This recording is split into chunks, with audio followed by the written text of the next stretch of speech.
Hey everybody, first up this week is going to be Temper, an Apocalyptic LitRPG series, Red Mage book number 2, published by Mountain Dome Press. This is the second book in the series. I definitely enjoyed book number 1 immensely, so I was genuinely looking forward to reading this. The basic review is it's a good sequel if you like book number 1. All the action, which was a big focus of book number 1, is here in book number 2.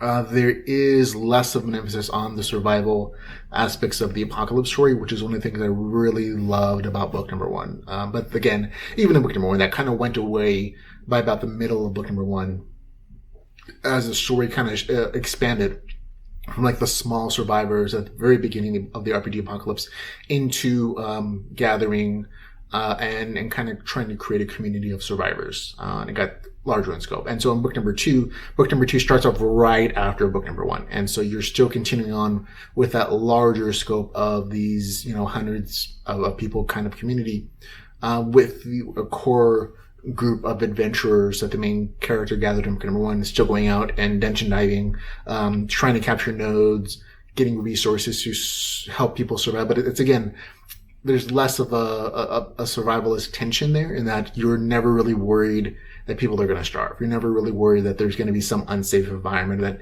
at any moment anybody can die. There are some character deaths here, but it's not as heavy as it was in book number 1. At the beginning of book number 1, I remember like just being super surprised that so many people were killed off so quickly. And in book number 2, that's definitely not as big of a thing. So I'm not going to spoil who dies, but it's not nearly as much, and it's not quite as impactful for me as it was in book number 1. There's like a less tension in book number 2, but it's a very good action-focused story.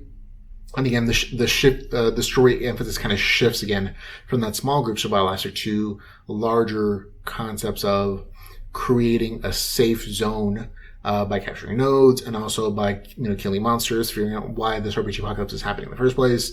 And there's just kind of a smaller intrigue storyline, which is mentioned in the novel description as well. So I don't feel like I'm spoiling anything for you.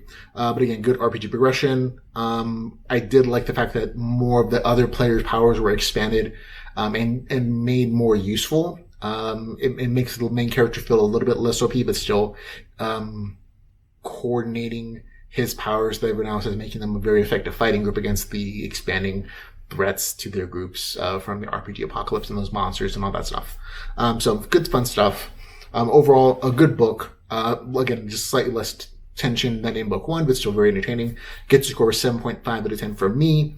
That's Temper, an LitRPG, Apocalyptic LitRPG series, Red Mage book number 2, with a score of, again, 7.5 out of 10.